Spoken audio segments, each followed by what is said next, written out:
तो आज Delhi coaching classes पर क्लास 8 का ओरल प्रेजेंटेशन है और वो भी लाइव, ठीक है। तो आज हम क्लास 8 के एक स्टूडेंट्स को इनवाइट करेंगे और दिल्ली कोचिंग क्लासेस पर क्लास 8 के जो स्टूडेंट्स हैं इन्होंने इंग्लिश में कितना अपने आप को परफेक्ट किया इसके बारे में जानेंगे, ठीक है। तो थोड़ा सा गेम हमने रखा है, हमने कुछ पर्चियां वगैरह एक बॉक्स के अंदर हमने रखा है। इसके माध्यम से क्या होगा मैं आप सभी लोगों को बता देता हूं। हमारा बॉक्स किधर गया? ओके, प्लीज ये बॉक्स दीजिए मुझे। तो आप क्लियर देख सकते हैं इस बॉक्स के अंदर हमने कुछ पर्चियां छुपा रखी हैं। अब क्या करेंगे, मैं 8 क्लास के एक स्टूडेंट्स को इनवाइट करूंगा और इनवाइट करने के बाद इस बॉक्स में से कोई भी एक पर्ची रैंडमली मैं चूज करने के लिए कहूंगा और जो भी पर्ची में निकलेगा उसके बारे में उस कैंडिडेट को, उस क्लास 8 के स्टूडेंट्स को यहां पे बताना होगा, ठीक है। तो चलिए मैं स्टूडेंट्स को इनवाइट करता हूं। Please all the students please come here. इधर की साइड में हो, इधर की साइड, चलो इधर की साइड में। तो आप लगभग देख सकते हैं हमने 3 स्टूडेंट्स को लिया है क्लास 8 में से, ठीक है। अब चलिए आप अपनी स्क्रीन पर क्लियर देख सकते हैं, थोड़ा सा इधर की साइड में आओ। ये 3 स्टूडेंट्स हैं, क्लास 8 के स्टूडेंट्स हैं। ये जो बॉक्स आप अपनी स्क्रीन पर देख रहे हैं, तो बेटा इसमें से कोई भी एक पर्ची है वो आप ले सकते हो, कोई भी चूज कर सकते हो। चलिए अब इन्होंने जो पहली पर्ची है ये चूज कर ली है, ये मैंने अपने हाथ में ले ली है, ठीक है। बेटा माइक को पकड़ो। ओके, चलिए ये पर्ची इनकी है जो कि मैंने अपने हाथों में ले ली है। अब मैं इस पर्ची को ओपन करता हूं और जानते हैं आखिर इनके लक में क्या है, इनको क्या एक्सप्लेन करना है। ओ माय गॉड, तो इसमें वर्ब निकला है। क्या निकला है? वर्ब निकला है। तो इनको एक्सप्लेनेशन देना पड़ेगा वर्ब के बारे में। तो संकेत आप व्हाट इज वर्ब के बारे में थोड़ा सा बताइए हमारे ऑडियंस को। A verb is a word used for saying something about person or things. बहुत बढ़िया। थोड़ा सा हिंदी में आप बता सकते हो हमारे ऑडियंस को वर्ब क्या होता है? वर्ब सेंटेंस में क्या काम हो रहा है इसके बारे में बताते हैं। ओके, थोड़ा सा बेटा आप एग्जांपल लिख सकते हो यहाँ पे मेन वर्ब के बारे में। मेन वर्ब का कुछ एग्जांपल 1-2 लिख सकते हो? Yes, थोड़ा सा sir. हमारे ऑडियंस को भरोसा हो जाएगा कि आपने दिल्ली कोचिंग क्लासेस पर कितना पढ़ा है। थोड़ा सा 1-2 एग्जांपल लिखिए मेन वर्ब का। ओके, राइट, बहुत बढ़िया।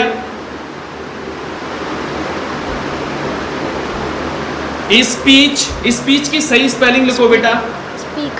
स्पीक है। ओके, और थोड़ा सा एक और एग्जांपल क्या है? कम। यानी कि इन्होंने मेन वर्ब की लगभग 3 स्पेलिंग्स लिखा हुआ है। राइट लिखा हुआ है, स्पीक लिखा हुआ है और कम लिखा है। मुझे लगता है एग्जैक्ट इन्होंने इंफॉर्मेशन दी है, सही से इन्होंने न केवल डेफिनेशन दी है बल्कि मेन वर्ब का एग्जांपल दिया है।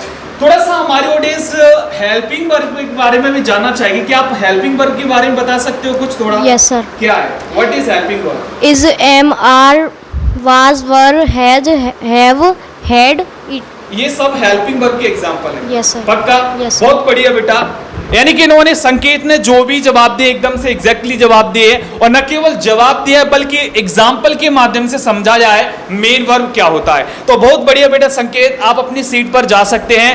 Clapping for him.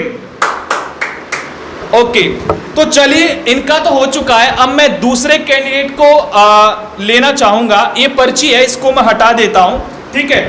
अब दूसरी पर्ची के लिए हम फिर से अपने बॉक्स की ओर जाते हैं। ये थोड़ा सा बॉक्स है, इधर की साथ थोड़ा सा आ जाइए क्यों कैमरा में आपका फोटो नहीं आ रहा है। ओके, तो मैं ये जो बॉक्स है इसको ओपन करता हूं, देखता हूं कि इसकी लक में क्या लिखा हुआ है और जानते हैं कि ये दोनों कैंडिडेट्स अपना अपना प्रॉपर जवाब दे पाएंगे। तो बेटा आप इनमें से कोई भी एक पर्ची चूज कर सकते हैं, कोई भी एक पर्ची रैंडमली चूज कर सकते हैं। तो इन्होंने एक पर्ची चूज कर ली है, मैंने इनकी पर्ची को अपने हाथों में थाम लिया है। अब चलिए जानते हैं कि इनकी लक में आखिर क्या है और क्या ये वाकई में सही तरीके से जवाब दे पाएंगे। इनके सही जवाब को देखने के लिए थोड़ा सा पेशेंसली वेट करिए। तो सबसे पहले जानते हैं कि इनकी लक में क्या है। ओ माय गॉड, इनको देना होगा प्रेजेंट इंडेफिनिट टेंस का एग्जाम्पल के माध्यम से ट्रांसलेशन। तो बेटा मैं आपको एक प्रेजेंट इंडेफिनिट टेंस दे रहा हूं, उसको आपको इंग्लिश में कन्वर्ट करके दिखाना है, ठीक है। तो ये पकड़ो अपनी पर्ची, मैं आपको एक बढ़िया सा प्रेजेंट इंडेफिनिट टेंस दे रहा हूं हिंदी में, उसको आपको इंग्लिश में कन्वर्ट करके दिखाना है। तो वह घर पर जाता है, ये प्रेजेंट इंडेफिनिट टेंस है, इसको इंग्लिश में ट्रांसलेट करके दिखाना है। तो चलिए थोड़ा सा कैमरा की साइड में हमें फोकस करके रखना है, ठीक है। तो आइए बेटा यहां पे इसको कन्वर्ट करके दिखाइए इंग्लिश में। वह घर पर जाता है, प्रेजेंट इंडेफिनिट में। चलिए जानते हैं क्या वाकई में ये इंग्लिश में इस सेंटेंस को ट्रांसलेट कर पाएंगे। 8th क्लास के स्टूडेंट्स हैं, इंग्लिश में इन्होंने काफी कुछ सीखा है, लेकिन जानते हैं कि वाकई में ये प्रॉपरली इसको इंग्लिश में ट्रांसलेट कर पाएंगे।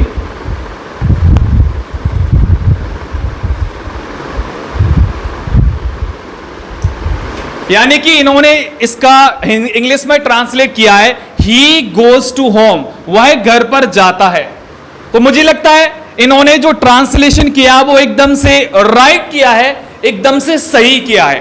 तो बहुत बहुत बधाई, और डेली कोचिंग क्लासेस की तरफ से मुझे लगता है कि काफी अच्छी बात है। इसमें ही, चलो इसमें मुझे बताओ ही क्या है, हमारे कैंडिडेट्स जानना चाह रहे हैं। आपने लिखा हुआ ही गोज टू होम, वह घर जाता है, ओके।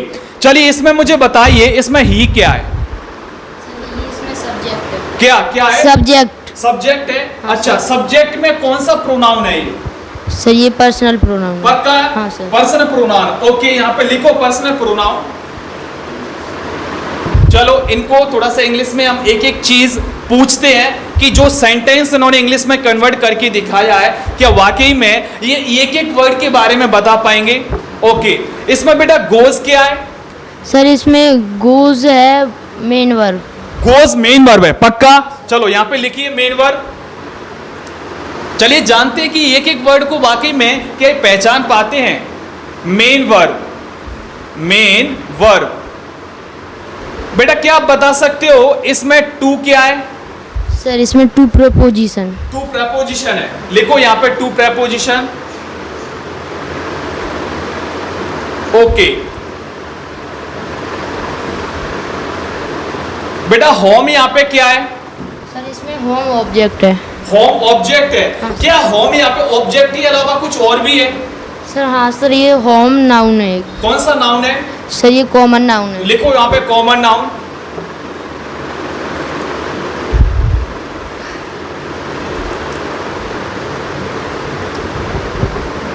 यानी कि आप स्टूडेंट्स क्लियर देख सकते हैं, ये क्लास 8 का स्टूडेंट्स है, इसने न केवल प्रेजेंट इंडेफिनिट टेंस को इंग्लिश में कन्वर्ट करके दिखाया है, बल्कि हर एक स्पेलिंग्स का उसने मतलब भी बताया है, ठीक है। तो मुझे लगता है कि 8 क्लास की स्टूडेंट्स के लिए इस लेवल तक ग्रामर में अपने आप को परफेक्ट करना एक बड़ी बात होती है। मुझे उम्मीद है इसी प्रकार पढ़ते रहेंगे और आगे बढ़ते रहेंगे। Clapping for him.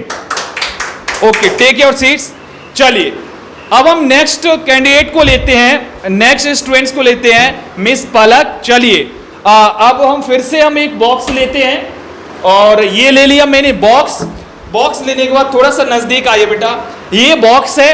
अब इनकी किस्मत इस बॉक्स के अंदर बंद है, ठीक है।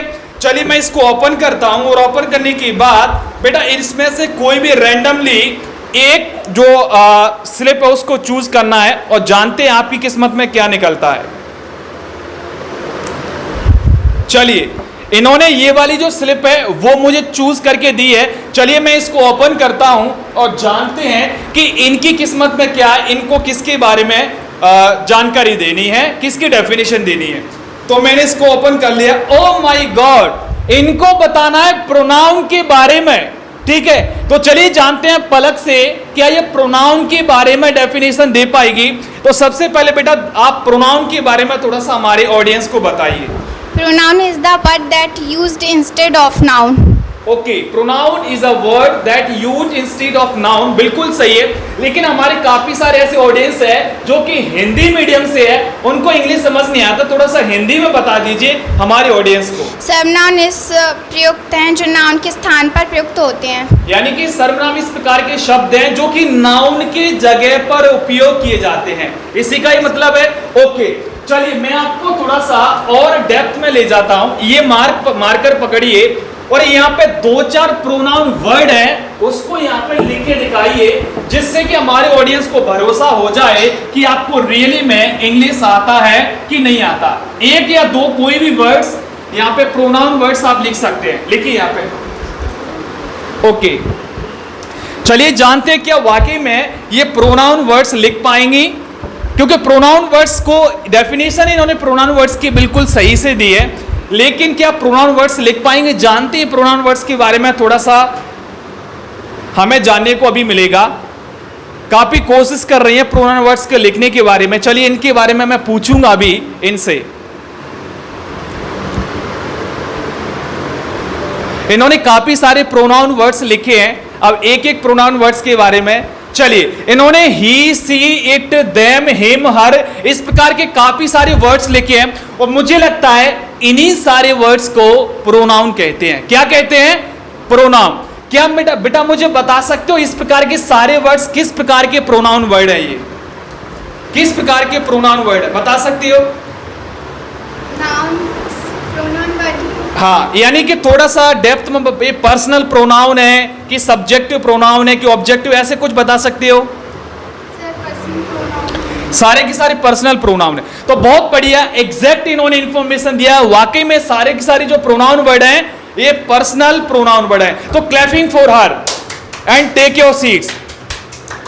तो मुझे लगता है सारे के सारे जितने भी स्टूडेंट्स 8th क्लास के अभी आपने देखे, इन्होंने सही से जवाब दिए हैं। और 8th क्लास के स्टूडेंट्स थे, जितने भी मैंने बॉक्स के अंदर पर्चियां निकाली, और हर पर्ची में जो भी इनके भाग्य में लिखा था उसका सही से जवाब भी दिया। तो मुझे लगता है कि आप सभी जो भी कैंडिडेट्स, जो भी लोग इस वीडियो को देख रहे हैं, मुझे उम्मीद है कि आपको जो 8th क्लास के स्टूडेंट्स का क्या लेवल होना चाहिए गांव के स्टूडेंट्स का, वो पता चल गया होगा।